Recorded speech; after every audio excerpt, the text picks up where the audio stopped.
I really want to do a video for you guys showing you my new porch planters. And these creepy turkeys are out here. Okay, those jive turkeys have left the vicinity, so now I can continue and not be afraid. I am afraid of them. I'm being honest. They're a little aggressive and they won't be shy at chasing you. So yes.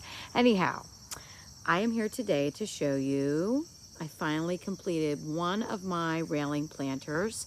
So let me walk you up onto the porch now and show you my materials. But first, I just wanted to show you, since I've been taking you along on the progression of the transition into fall on the porch steps here, I did make a few changes that I think look a lot better. I had a planter in the vegetable garden that matched the one I have here with the same little plant support in the center. Those I got from Gardener Supply Company, but they've been discontinued for a couple of years now, which is a total bummer because I'd really like to order some more. And they did come in different sizes at one point, and I managed to snag 2 of the small. Loud birdies today. So anyhow, that gives the bottom steps here quite a bit more balance, I think. You know, I have the pineapples in the front there, the little concrete pineapples, and then this kind of frames the steps. And the other day when I showed you, I did not have this grouping of the lantern with the 2 pumpkins. And I just think right there at the corner, it really looks kind of nice and balanced. And to have another lantern down here, and it doesn't look as kind of congested. I did move, I have my little green pumpkins. I'm going to put them back, but the steps were all wet from the sprinkler, so I moved them because they're my children. I grew those pumpkins and I don't want them to rot immediately, so I'll baby them for at least a little bit, and then I'll forget about them and they'll probably rot on my steps. Okay, so another quick change. I added this little pot here, was in my vegetable garden. That's also from Wakefield Handmade, and quite honestly, I should have had it out here all along. It just makes sense. It's the same detail and styling as the larger pot, and having the trio there, I just think looks really, really cute together. They all match and kind of vibe harmoniously together.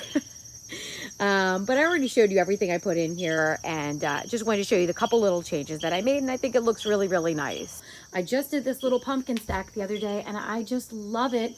Those are real pumpkins. I got them from Home Depot. I wish I grew them, but as soon as I saw them, I really, really liked them. They were just like the perfect little stackers. And I've got this little sugar bucket. It's a firkin. Fun word to say. It's a firkin. And it's just a little bucket there, and I have a wreath, just a grapevine with some of the candy corn on it that I turned upside down just to give it a little more height and a little more support so that the pumpkin was elevated a bit and not collecting a lot of moisture there. Those I'll just rearrange into some other pumpkins that I picked up along the way. But let me show you the plants that I used in this planter. So I have 2 of each I'll be using. So 2 of these kale, 2 of the coleus. This one's called Inferno. Look how bright that is. It's so pretty. And then, oh, these are my favorite. So I love heuchera. I plant these out in my garden once I'm done using them in planters because I just think they're the best plants ever. These in particular are one of my favorite varieties. This is the Dolce Wildberry. Absolutely love this one. It is just such a gorgeous color. Now, my second favorite is the Primo Wild Rose, and they're very, very similar. The Wild Rose is a little more pinkish, I guess, but those are my favorite. And they just work with all seasons, and they just come back and look so pretty. So I will totally plant those out in the landscape once I'm done with them here, which I can do with the pansies as well, which is nice. But a lot of these are, you know, they're annuals, so we're going to enjoy them up until frost. But this is just one of those, you guys have seen them, like the ready refills that you can buy. So it's just a trio of 3 different color petunias that I thought were very fall and pretty, with a little bit of the Goldilocks Creeping Jenny. And then, of course, my favorite, pansies. I love pansies. And this is the same variety that I have planted near the boxwood. So it'll pick up and complement on that as well. So some of the other supplies that I have, well, first of all, I have my Espoma Organic Moisture Mix, which I used a lot in my planters. this past season. I really liked it. It's the same as their standard potting mix, except it has core mixed in that makes it retain moisture a bit longer. And I did notice that. I noticed that my pots and containers, I did not have to water as much, and it did a really nice job.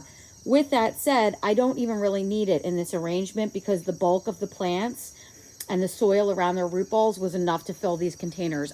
I really put these in here in a not as permanent planting way as I would. They're planted and they're fine, and there's plenty of soil in here, and I did mix in actually some time-release fertilizer into this container as well, but it's not going to be here for the duration. It's just such a fleeting thing, and I just really wanted to be able to quickly plant this up and enjoy it as soon as possible. So, supplies. Okay, I picked up most of these at Joann's.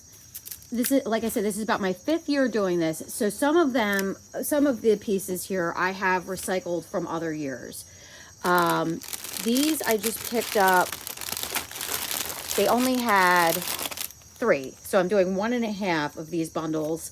I normally don't go with artificial, but in this container, I really need the extra color of berries and really the stability to kind of glue everything together and keep everything really looking nice and high impact. So I do use a couple of artificial florals in this particular arrangement, and it works out really well. So these I love, grabbed them at Joann's. They were 40% off.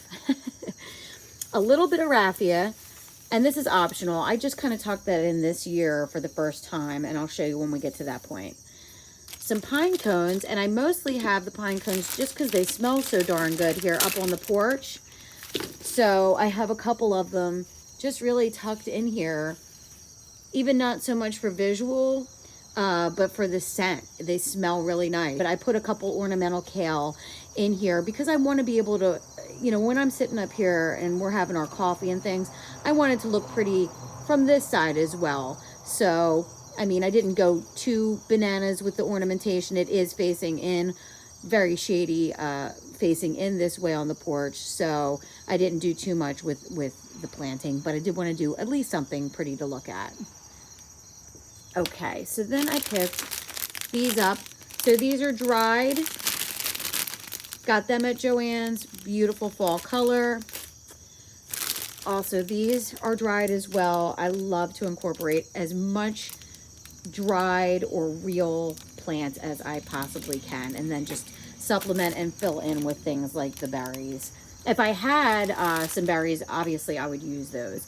These I love. They are preserved leaves, so they're real, and in every sense of the word, they're just dried and preserved. They're right here on their branches, and they look so beautiful. But this is one that does have a tendency to get a little icky and kind of like slimy and funky over time. So at the end of the season, when I'm done with this planter, I generally do pitch these because they do not hold up too well.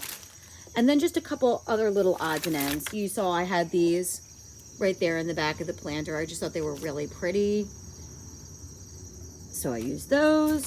These are also on year 5, and look how great they have held up. They look fantastic. So, what else do we have in here? Just the little pumpkins, pine cones, and some of these. That's really it. And then those are the kale that I used in the back here. Oh, I know. The Dichondra Silver Falls. Let me show you that.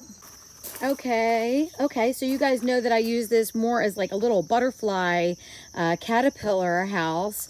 And I actually have a few little caterpillars still on my parsley right now, matter of fact. See that? So I'm actually gonna have to get some more parsley in here because look at them all. I didn't notice there was that many. Once these guys get bigger, they're gonna be more hungry than just this one little parsley. So I have to take care of that. Anywho, when I bought some Dichondra Silver Falls this year, I think I just got 3 containers, I'm pretty sure. And what I did was, see this little piece here? This piece did not grow well because it was shrouded by all my herbs. But I just basically broke off pieces of my Dichondra Silver Falls. I popped them along in here. You'll see where I dug out the ones for the planter I just did. And now I have these beautiful plants. And yes, you may do this. This is perfectly fine. As long as you're not dividing up plants and selling them, you can propagate and reuse for your own personal use 100%. So there's no worries about any type of issues with that. You are free to do that. Okay, if you guys watched my video from last year, you'll really see, you know, more detail about how this is all put together. But these are just willow branches that I got from Michael's, and that's what I use to make my little handle here. I basically just twist them up with some paddle wire. I can fasten down some of these pieces that are poking up too, but that's really it. And then I trim it down to be, you know, the size that I want. I put it right into the soil here, you can see. And here's another thing that I did. So this planter, it's a railing planter from Gardener Supply Company, and it's self-watering. I have not used that feature, so I can't tell you how well that works. But I drilled a little hole in here, and then I just wrapped some paddle wire through the hole and then around this handle so that it just won't go anywhere. I definitely forgot, I'm so sorry. So I take some of the clippings from my panicle hydrangea right here, and I poke those along in the back and a couple in the front as well. So that's definitely an important key element here. I love adding in the natural hydrangea. I think it adds really a nice touch, and also the fact that the shrub is right over here kind of makes it nice too.